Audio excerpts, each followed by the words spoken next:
Hello, it's Matt McLachlan. Before we get to this week's podcast, I wanted to extend a very special invitation to you.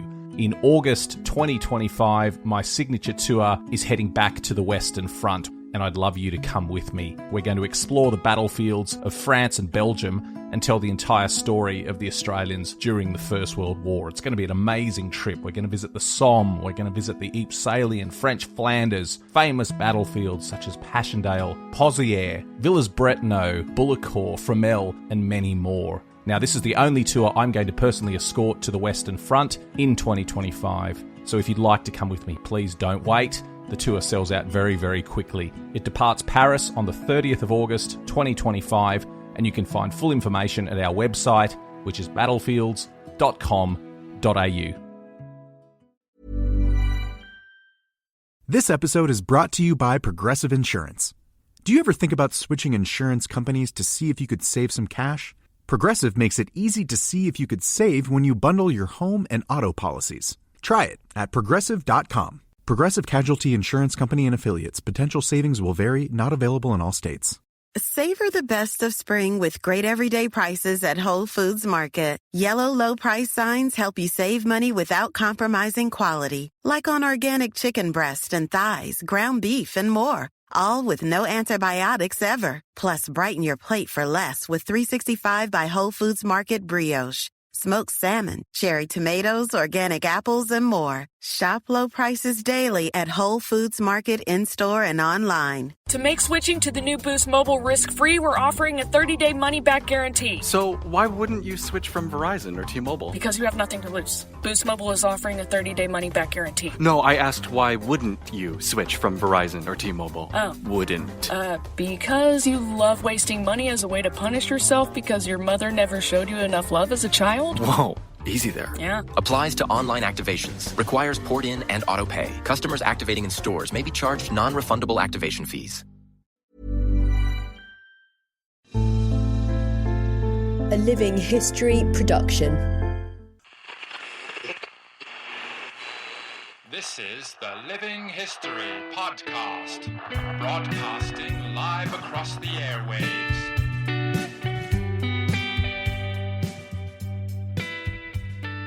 Hello and welcome to another episode of Living History. Today we're focusing on, well, really two of my favourite things, the battles that occurred on the Western Front and walking the ground, because we have a really special tour coming up in July this year to the battlefields of the Western Front, escorted by the one and only Lambis Englezos. And he's joining us now to talk all about this special opportunity. Lambis, thanks for coming on the show again. Hello, Matt. Now, Lambis, you've been on the program before, and we have talked a lot about your experiences at the battlefield of Fromelles and the discovery of the mass grave. So I would suggest that people go back and listen to that interview. We spent a couple of hours talking all about how you uncovered the mass grave at Fromelles. But for people who perhaps have missed that episode or have been living under a rock and haven't heard your name in relation to the Battle of Fromelles, can you give us a really quick 2 or 3 minute summary of what happened at Fromelles and your involvement in it? Well, the Battle of Fromelles, the first time Australia went into battle on the Western Front, having seen some photographs, having put forward the question, where are the unaccounted for missing of Fromelles? We looked for them, and with our team, Ward Selby and John Fielding, we advocated, and we persisted with our theory, and eventually we were invited to Canberra to make our case. There were 1,333 missing Australian soldiers from that one night's battle, but the unaccounted for missing were somewhere. We put forward the proposition that there should be a burial site behind the German lines, and eventually we were invited to Canberra to make our case to an expert panel, and we made that case, and eventually it was agreed to go and investigate the ground that we had determined, and 250 Australian soldiers were recovered from those pits eventually. It was a pretty amazing discovery, Lambis, and the technology as well that was used to identify those bodies, because DNA testing was used on a scale that had never been seen before. And do you even know what number are we up to now of the 250 who were found? How many have been identified? A lot.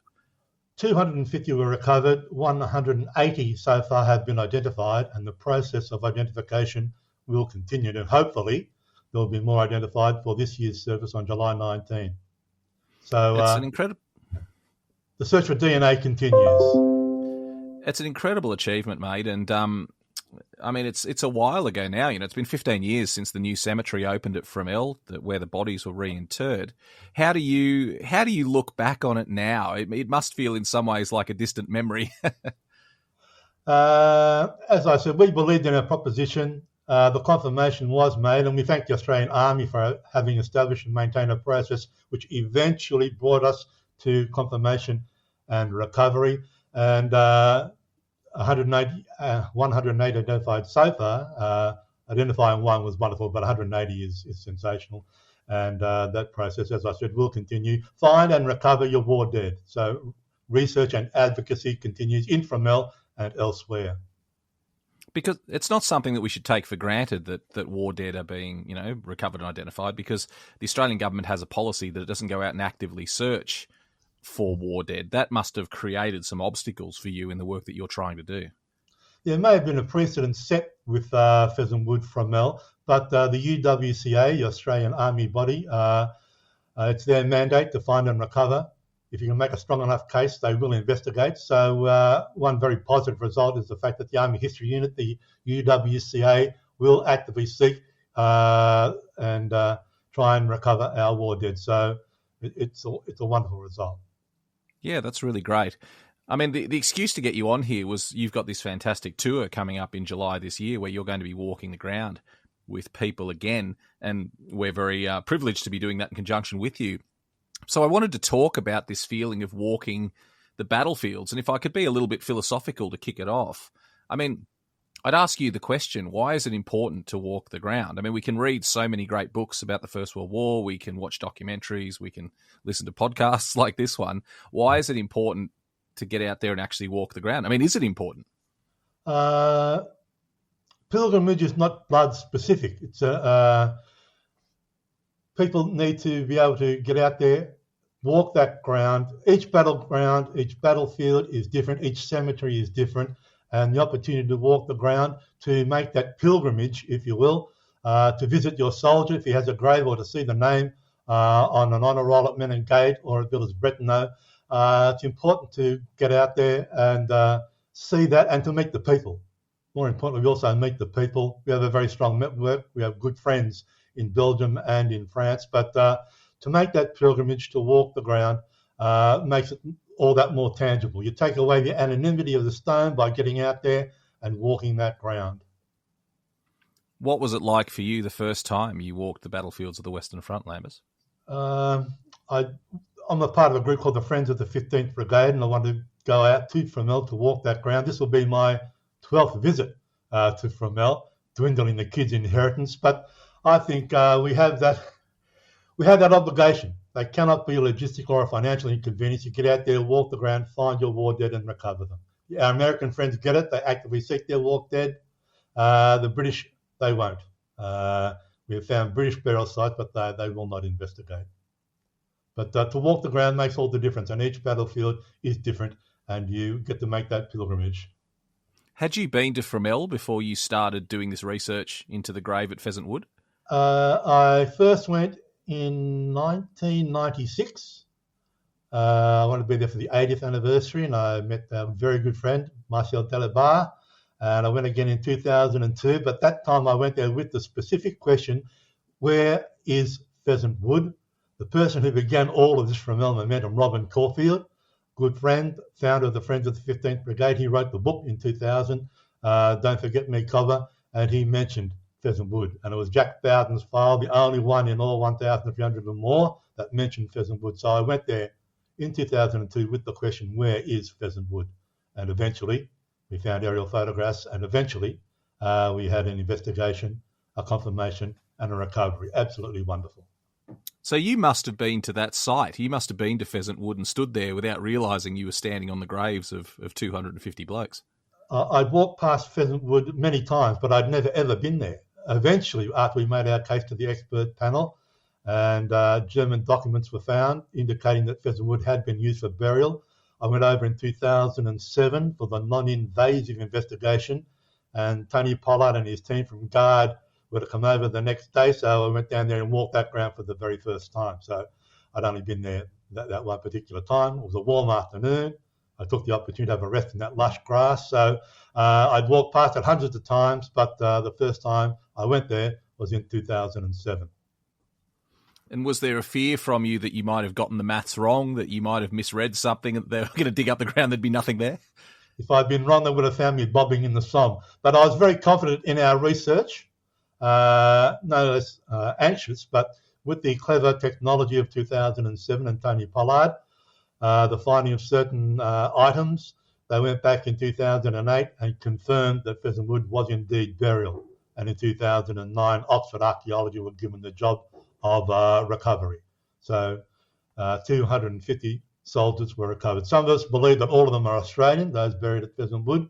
3 were declared as British through kit, but one of them was identified as Australian through DNA. But we contend that all at Pheasant Wood are Australian. We found the British burial site. I'm pretty confident that we have found where the 150 British are, but they won't look. Yeah, I think you're right. I think it's highly likely, given the location, behind the Australian division, the 5th Division, that's all Australian bodies. Mate, when you head back over on this trip in July, a key part of this experience is going to be going to Fromelles, obviously, and we've built in a couple of days in the itinerary to go and walk the ground and tell the story of the battle. But then talk to me about actually on the 19th of July, the anniversary of the battle. We're going to go there in the afternoon, and just tell me about what that experience will be like to be back at Fromelles more than a century after those blokes attacked. Well, the service will be at 6 p.m. on the evening of the 19th of July. And this year, Katie Inches-Ogden, the Australian Army chaplain, is going to be there. She participated in all the burials. And it'd be wonderful if she can be in the service itself, perhaps replicate the walk, talk from the lectern about her experience. But for me, being there at the unveilings is incredible. To have a child lead out a family member to the grave and remove the red covering over that grave. So there is that link, that direct link by family to the unveiling of their soldier's headstone. And identity and dignity has been provided, but now identity will be provided, and hopefully come 19th of July there will be more identifications. And at 9 p.m. that evening, we will replicate the walk to the Sugarloaf Salient. At 9 p.m. that evening, back in the battle, 2 companies of the 58th Battalion went out against the Sugarloaf Salient with disastrous results again, and we will replicate that walk because we know exactly where the Sugarloaf Salient is, so we will follow in their footsteps. Applebee's has a brand new Big Easy menu. It features all your Bourbon Street favorites in one new menu. Plus a new Bourbon Street chicken and andouille sausage penne down at just $11.99. Limited time price, participation, and selection may vary. This tax season at Boost Mobile, when you buy 6 months on our best unlimited plans, we will give you the next 6 months for free. Plus, enter to win up to $10,000 and double your tax refund. Your refund, your rules. Requires upfront payment. Taxes and fees extra. Terms and exclusions apply. Visit boostmobile.com for full offer terms and sweeps details. Yeah, just to expand a little bit more on that, that's a key part of the battle and one of the most tragic aspects of what was a very tragic couple of days, that the 58th Battalion, the feature you mentioned, the Sugarloaf Salient, was the strongest German point in their defensive line, and due to miscommunications and bungled orders and things, the half of the 58th Battalion was ordered to advance effectively on its own against the Sugarloaf when thousands of men had already failed to capture it. This handful of blokes was ordered to go out, and just reading the accounts of that advance, it was futile. The Germans let them get halfway across no man's land before opening fire. It's high summer in Northern Europe, so it was still very bright. They're advancing in daylight, and they got absolutely cut down without getting very far. And famously, Charles Bean, when he went back to Fromelles at the end of the war, walked that ground and could still find the remains of the 58th Battalion lying there in front of the Sugarloaf. And some of them had actually gotten pretty close and almost fought their way in, but nearly to a man, they were all killed in that futile attack. So that's going to be pretty moving. How do you find those experiences when you walk the ground knowing that you're following in the footsteps of men who never came back? It's very significant because we've done that walk before with family members who were missing at the Battle of Fromelles. And for them to walk that ground, to realise the futility of it all, and to walk to the Sugarloaf and view that battlefield. And as you said, Bean went back and found the no man's land with scattered remains all over it. They were recovered, and if they had identities, buried elsewhere, but the majority went to VC Corner. But those, as we said, who got beyond the German line were buried at Pheasant Wood and elsewhere. It's a really interesting battlefield, Fromelles, for me as a historian. From the first time I visited it 25 years ago, it's held a special place in my heart. I say that it's almost like a confronting battlefield. It's like the air carries weight about it because of just what went on there. And I find doing that walk out to the Sugarloaf salient, I mean, for a start, you've reached the Sugarloaf when you look down and see German machine gun cartridges littering the soil. It's an extraordinary and an eerie place, isn't it? And of all the battlefields that you could have found missing Australians, Fromelles is the one that carries the most weight. Fromelles is the greatest disaster. It's just fitting that these blokes should be laid to rest after having participated in such a horrendous ordeal. Yeah. As I said, we have I think we must find and recover our war dead, and we've had a wonderful result at Pheasant Wood, and there are other battlefields, of course, as you well know. Bullecourt, for me, fills me with the most dread. It's benign rolling ground, but there are many, many hundreds of Australian soldiers in Bullecourt, and we hope to find and recover them, and the UWCA will investigate. But you get the opportunity to walk the ground, and we have that moral obligation to find and recover our war dead. You mentioned the people that are an important part of visiting a battlefield. There's a pretty special relationship between the people of Fromelles and Australia, and you in particular. Just tell us a little bit about some of the connections you've made with the people of Fromelles. We have very good friends in Fromelles, and a succession of mayors, Monsieur Delatte, Hubert Huchette, and now Jean-Gabriel Masson. But our very good friend in Fromelles, Martial Delabarre, the local historian, he has always been our go-to person, and he's done remarkable work. He was with the Guard team of 2008 and the Oxford team of 2009 for the recovery. So Martial Delabarre knows the soldiers of Pheasant Wood. And our very good friend Pierre Sellier, he set up a program whereby the children of École de Cobbers have adopted headstones. So they learn about their particular soldier, they tend the grave, they visit the grave, they lay flowers. So commemoration and remembrance is assured in youthful hands. So in the village of Fromelles, we have very dear friends, and among them, most notably, of course, is a very dear friend, Madame Marie-Paul de Massier. She was the landowner at Pheasant Wood. Having lost two uncles in the Great War, she was sympathetic and allowed the research and the recovery to proceed. And we love Madame. She donated at the end of the 2008 dig. They effectively reburied those soldiers to await a political determination as to how they were going to proceed. What were they going to do? Leave them there or recover them? Had we left them there, would have sent a really bad message to our current serving people. But Madame said, this land no longer belongs to me. I give it to the soldiers. And I went back to Fromelles a couple of years ago. I arrived with the devastating news that Madame Marie-Paul de Massier had passed away the night before. And her funeral was on the 19th of July. The anniversary of the battle. So there are many, many, many strange links in a strange chain of coincidence. I've got another word for it, but I mean Madame Marie-Paul de Massier, our dear friend in Fromelles. And there are many others. It's not just Fromelles, of course, that we're going to be visiting on this trip. I mean, Fromelles is the key, and we'll be there on the anniversary. But we're going to all the Australian battlefields across the Western Front. But we would be remiss if we didn't also mention Pozieres, that the anniversary is only 4 days after Fromelles, the 23rd of July. Yeah. We'll be going to Pozieres as well. It's a very different story, Pozieres. It's a 6-week battle where we lost 23,000 casualties, but we did achieve a great victory there, although at very heavy cost. But it's the most costly battlefield in Australian military history. What will it mean to be at Pozieres on the anniversary of that battle? We will be there, and maybe the 7th Battalion banner will be there, and to walk that ground, to go to the windmill, to look out over that ground and to Mouquet Farm. It's devastating ground. And we'll be there on the anniversary of the battle. And Pozieres is a very scarred place. But we have, as you said, many, many friends. Up in Belgium, we have our very good friend Johan van der Waal of the Polygon Wood. And he will meet our group, and we will go to Café de Drève and have a panichet or two. But he will meet us and go to the Polygon Wood Cemetery, to the Zonnebeek 5. He personally helped to save those 5 who were discovered. And there was a wonderful statue by Louis Lallemand, Brothers in Arms, which is very close by the Café de Drève, and we will go there. And Johan will share his experiences of the Zonnebeke Five, the 100 Brothers, and of the statue. And in Ypres, of course, we'll go to Menin Gate, to the newly refurbished Menin Gate, and be there for the last post service. And no doubt we'll visit Leonidas' chocolate shop. There are other things to do, of course, in Pozieres and across northern France. But for me, it is that network.